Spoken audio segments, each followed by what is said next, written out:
Mga friends, may dumaan kasi na magi-install. Hindi talaga sila yung repair. Install lang sila.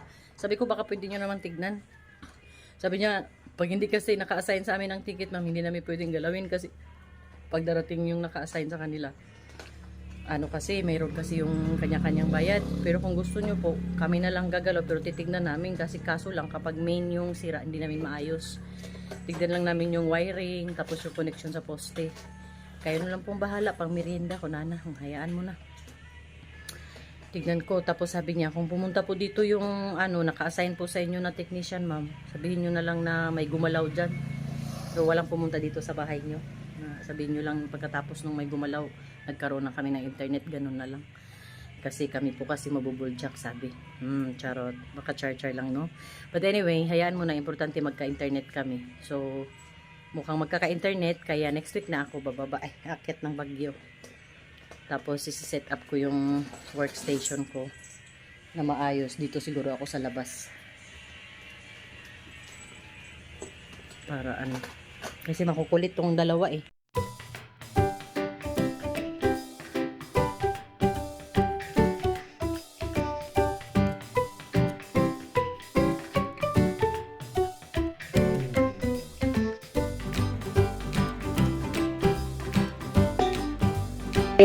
At yung PLDT kaibigan ay hindi nila naayos. So ayun, kailangan daw talaga na mag-antay ng technician. Tignan nyo naman yun ang init oh. Yan si Kai. Hi Cairo! Mainit kayo nung katubig Kai Pero ang ganda, di ba? Ang ganda talaga ng kapaligiran. Maganda talaga pag maraming mga halaman mga kaibigan. Ayan. Tsaka syempre si Mingay, they are friends na. Ayun na nga mga friends, hapon na. Alas 2 na ng hapon, wala pa rin nagpakita, nagparamdam mga technician ng PLDT. Kaya naman, mag-ready na ako. Uuwi na rin ako ng Baguio. Hapon nga lang ang biyahe natin. So yun lang friends. Iwan ko na itong mga aso rito kay Ate Inday. Tapos balik na tayo ng December. Dito kami magpasko at New Year.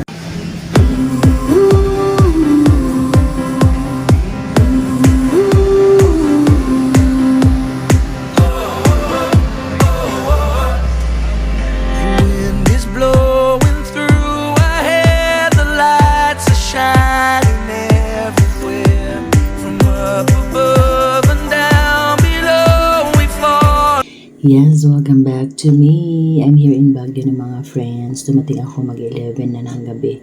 Ngayon alam ko na pwede naman palang umalis ng hapon doon kila ate. Basta ang maabutan mo na bus from Burgos bago mag 5 p.m. papuntang Dagupan. So connecting trip siya, no? From Dagupan to, from Burgos to Dagupan and then from Dagupan to Baguio. Buti na lang pagdating ko dun sa Dagupan Terminal, mag 7:30 ata siya, 7:30 p.m. ako dumating. Yung last trip papuntang Baguio is 8 p.m. Oh, di ba? Alam na natin. So, sabi ko kay ate, pwede ka naman palang pagpupunta ka ng Baguio kahit hapon ka na umalis sa Burgos. Narating ka gabi. Kunyari may mga lalakarin siya ganyan. So, it's a good to know info. So, masarap talaga mag-travel, no? Magbiyahe. Ewan ko. Masarap talaga magbiyahe-biyahe mga kaibigan. Ikaw, ano iniisip mo habang bumibiyahe ka? Siyempre, nakaupo ka lang, no? Wala kang ginagawa. Ano iniisip mo? Anyhow, so, kain muna tayo. Ito lang kainin natin. Meron pa naman yung, sobra niluto ni ate. Dito kahapon na adobo. Kaso lang yung kanin parang papanis na. Ano siya ma-take. So, kain natin ito. Skyflakes, ingat! So, ayun mga friends, umuwi na talaga ako kasi wala ang internet doon. Pasok na ako mamaya, alas 7 ng umaga.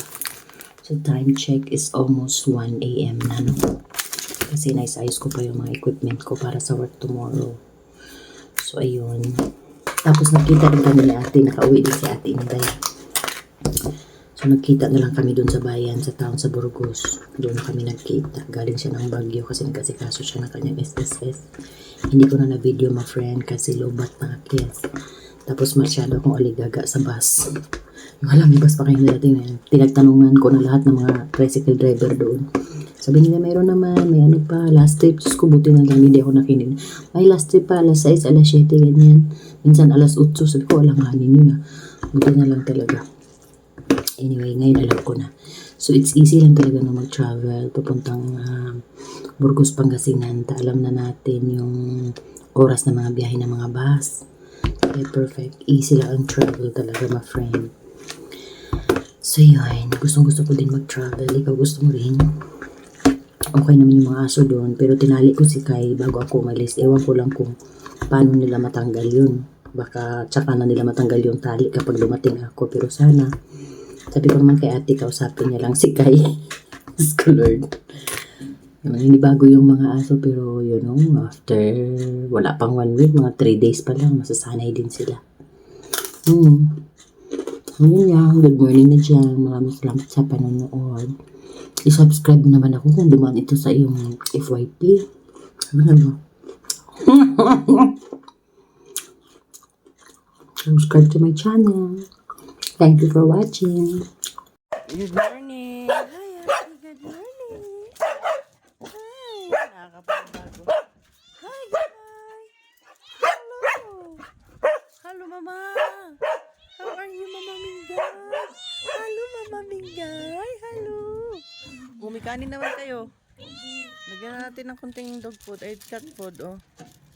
Musta naman kayong dalawa, ah? Na-miss nyo yung mga anak nyo? Mama Mingay.